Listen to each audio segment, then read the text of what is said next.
Ya, terima kasih Anda masih bersama kami dalam program Toko Kita, masih bersama Ahmad Taufan Damanik.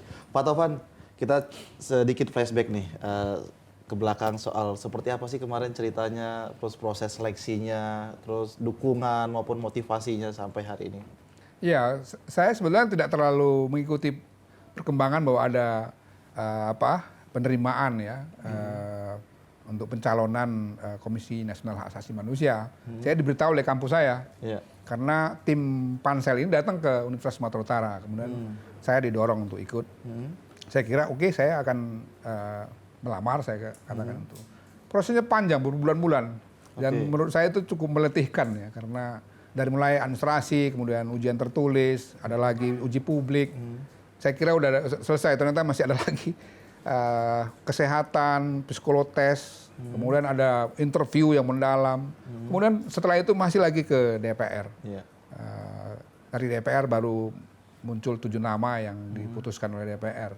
Baru di internal kita lah, kemudian kita memilih struktur ya, ketua siapa, wakil ketua dan lain-lain itu.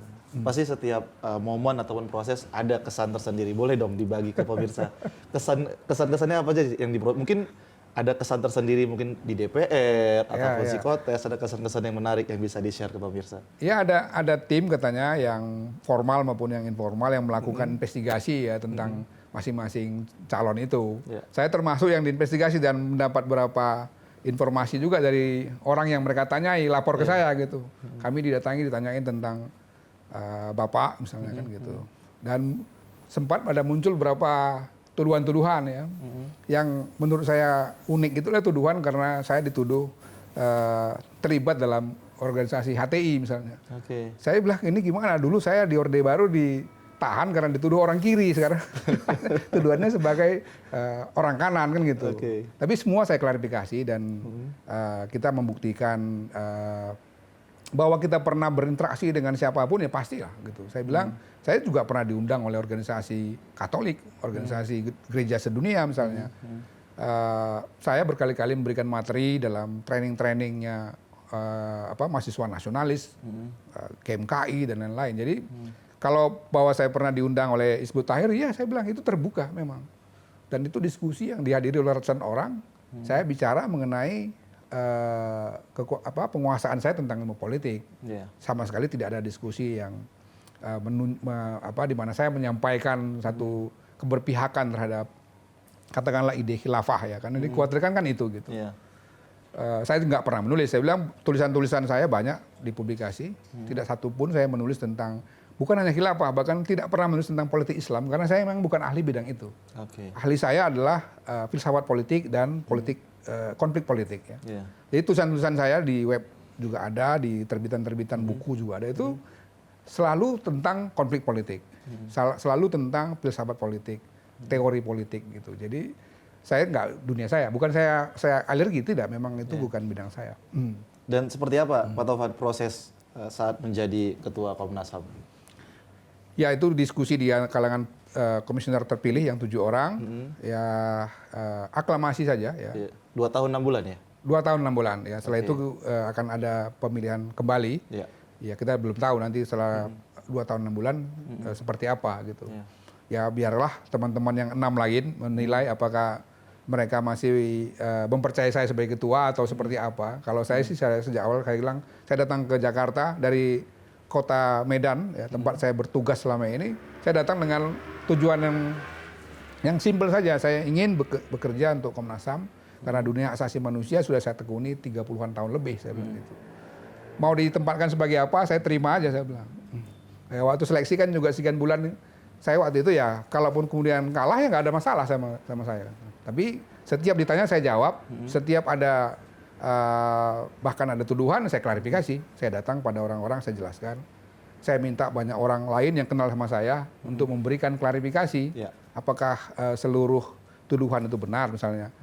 Kemudian juga misalnya saya meminta banyak orang untuk memberikan juga klarifikasi tentang siapa saya, apa yang sudah saya kerjakan itu. Jadi mereka umumnya memberikan kesaksian-kesaksian ya, yang dalam bahasa lainnya ya dukungan kepada saya gitu.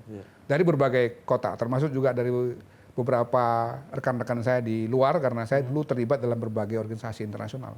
Dan Setelah mendapatkan dukungan dari beberapa komisioner yang lainnya, apa yang menjadi visi, misi, dan serta target pribadi ketika sudah menjadi Ketua Komnas HAM? Yang pertama ya harus melakukan recovery ya, karena kita harus tahu beberapa waktu terakhir itu trust publik kepada Komnas HAM itu memang sedang dalam posisi titik nadir menurut saya. Kenapa? Karena ada 2 tahun berturut-turut disclaimer. Ya. Ada konflik internal. Bahkan dalam beberapa kesempatan saya ditanyain atau disampaikan banyak pihak yang menurut saya kasus atau isu-isu itu menurut saya dalam tanda petik memang lumayan memalukan ya gitu. Saya nggak tahu karena saya bukan dalam periode itu. Nah itu yang menurut saya harus di recovery segera. Alhamdulillah misalnya setelah 2 tahun, ini tahun kedua saya memimpin di Komnas HAM. Sekarang WTP ya, dari BPK. Ya. Kemudian beberapa perubahan-perubahan internal juga terjadi. Ya. Tadi malam kita dapat keputusan tunjangan kinerja staf naik misalnya. Ya beberapa penilaian lain dari Kemenpan juga mengalami kenaikan. Dari soal pelayanan publik kita juga penilaiannya meningkat ya. Untuk internasional sejak dulu, sekarang juga kembali kita akreditasinya A. Jadi di Global Alliance untuk Komisi Nasional Hak Asasi Manusia yang berkantor di Jenewa, Komnas HAM itu mendapat akreditasi A. Jadi mengembalikan itu semua ya, termasuk melakukan perubahan-perubahan di dalam, karena di dalam ini juga saya melihat dan merasakan gitu ada pergesekan di antara staf sendiri gitu ya, dan itu yang harus di recovery. Nah sekarang kelihatannya terjadi perubahan banyak. Saya nggak berani mengatakan apa pendapat saya tentang perkembangan itu, tapi banyak orang memberikan apresiasi.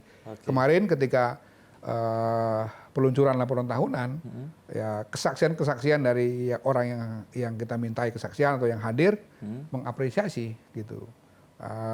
Karena itu ya saya katakan ya berarti ada indikasi yang meningkat ya. Nah yang kedua tentu menjawab berbagai persoalan yang di luar ya, artinya di luar Komnas HAM. Ada masalah hak asasi yang kita sebut sebagai pelanggaran HAM berat, ada konflik agraria, ada isu intoleransi dan ekstremisme yang makin berkembang. Itu yang harus kita hadapi. Yang paling berat tentu saja memang soal penyelesaian HAM berat. Ada 10 berkas yang sudah kita selesaikan, baik di zaman sebelum kami maupun yang sekarang di zaman kami. Ada 2 lagi yang sekarang sedang dalam finalisasi untuk Aceh 1 dan untuk Papua. Jadi kemungkinan tahun ini di akhir tahun akan jadi 12 berkas. Dan itu belum jelas apa solusinya dari pihak Jaksa Agung maupun dari Presiden ya. Karena itu di dalam peringatan Hari HAM Internasional tahun lalu, kami menyampaikan rekomendasi kembali kepada Bapak Presiden untuk mengambil satu sikap yang tegas ya, untuk penyelesaian secara hukum kasus pelanggaran HAM yang berat itu. Agraria juga gitu, kasusnya banyak sekali ya. Kelihatannya meskipun sudah ada perpres dari Presiden kita tahun lalu dan sudah ada beberapa kebijakan-kebijakan reforma agraria, tapi itu belum cukup menjawab.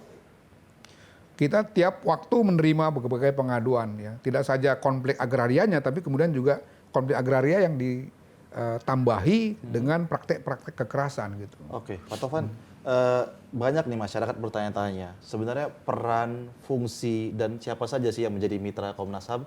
Namun kita akan diskusikan dan jawab tersebut usai jeda berikut ini. Tetaplah di Toko Kita.